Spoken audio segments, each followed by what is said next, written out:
Hello दोस्तों, हम फिर से आ गए नए एफएलपी के साथ जो डीजे सचिन बाबू के स्टाइल में रिमिक्स किए हैं। जो टाइटल और थंबनेल देख के समझ गए होंगे कौन सा सॉन्ग है। तो भाई वही सॉन्ग का एफएलपी प्रोजेक्ट एंड नो आई स्टेक लेकर आए हैं। जो भाई वीडियो में बने रहे, वीडियो में 4 स्टेप पासवर्ड है, कहीं पर भी हम बोल सकते हैं, इसलिए वीडियो को पूरा देखिए। वीडियो सॉन्ग बहुत लंबा है, मतलब सॉन्ग बड़ा है, तो इसलिए हम पूरा नहीं सॉन्ग सुनाएंगे क्योंकि वीडियो बहुत लंबा बन जाएगा। इसलिए आप लोगों को थोड़ा बहुत सुना देंगे। और जो है वीडियो में 4 स्टेप का पासवर्ड है जो कहीं पर भी हम बोल सकते हैं। तो चलिए दोस्तों, आपको सुना देते हैं कि हमारा रिमिक्स कैसा बना है। तो चलिए दोस्तों सुनाते हैं।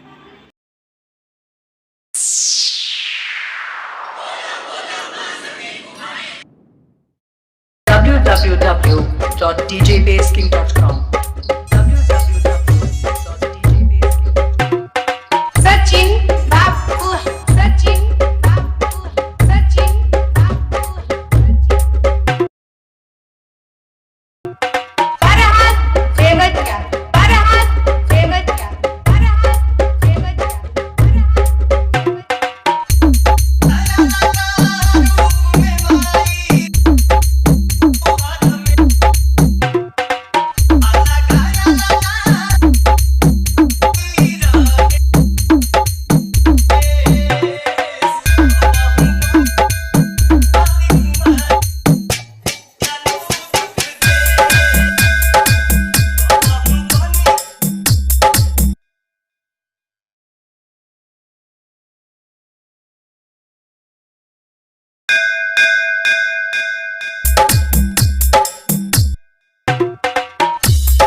आप सभी को सोनू की तरफ से नवरात्रि की हार्दिक शुभकामनाएं।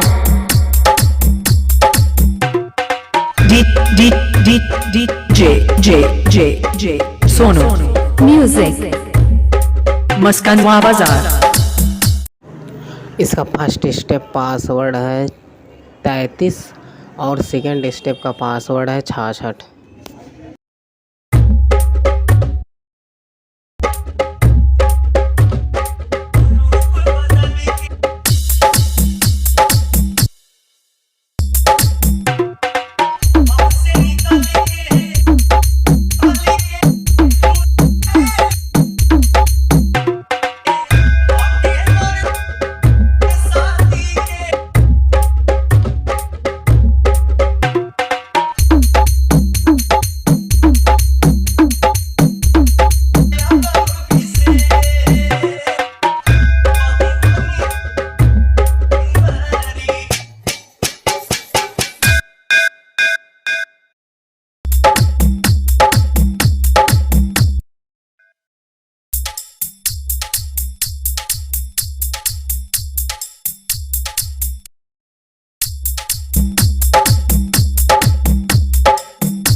DJ सोनू म्यूजिक मस्कानवा बाजार।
DJ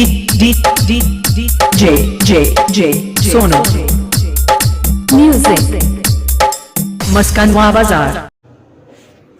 इसका तीसरा स्टेप पासवर्ड है 77। भाई पूरा नहीं सुना है क्योंकि वीडियो बहुत लंबा हो जाता है, इसलिए हम पूरा नहीं सुनाए हैं। और भाई हमारे इस नए चैनल पर जो नए विजिट किए होंगे प्लीज़ चैनल को सब्सक्राइब कर लीजिए। हम ऐसे डेली FLP प्रोजेक्ट एंड नो आई स्टेक लेकर आते ही रहते हैं। तो अगर आप लोगों को रिमिक्स हमारा अच्छा लगा हो तो एक छोटा सा कमेंट ज़रूर कर देना भाई। कमेंट में ज़रूर बताना कि हमारा रिमिक्स कैसा बना है।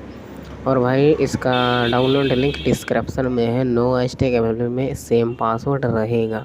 तो इसका चौथा स्टेप पासवर्ड है 99।